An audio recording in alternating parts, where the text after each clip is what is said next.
BRICS देशांच्या परराष्ट्र मंत्र्यांची 2 दिवसांची बैठक नवी दिल्लीत सुरू आहे। यासाठी भारतात आलेल्या ब्रिक्स सदस्य देशांच्या परराष्ट्र मंत्र्यांनी आज पंतप्रधान नरेंद्र मोदी यांची भेट घेतली।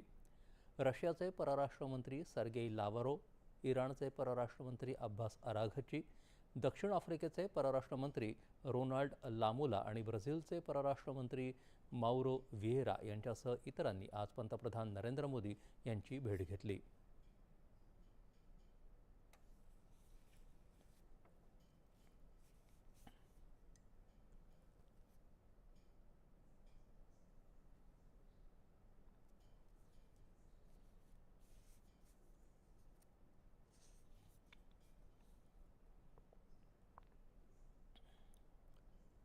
गेल्या वर्षी डिसेंबरमध्ये झालेल्या 23व्या भारत-रशिया वार्षिक शिखर परिषदेसाठी रशियाचे राष्ट्राध्यक्ष व्लादिमीर पुतीन आणि पंतप्रधान नरेंद्र मोदी यांच्या भेटीनंतर द्विपक्षीय सहकार्यात झालेल्या प्रगतीबद्दल लाव्हारोव्ह यांनी मोदी यांना माहिती दिली।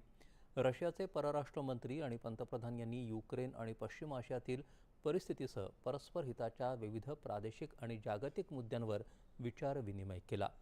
संवाद आणि मुत्सद्देगिरी हाच पुढे जाण्याचा सर्वोत्तम मार्ग आहे, या भारताच्या सातत्यपूर्ण भूमिकेचा पंतप्रधानांनी पुनरुच्चार केला।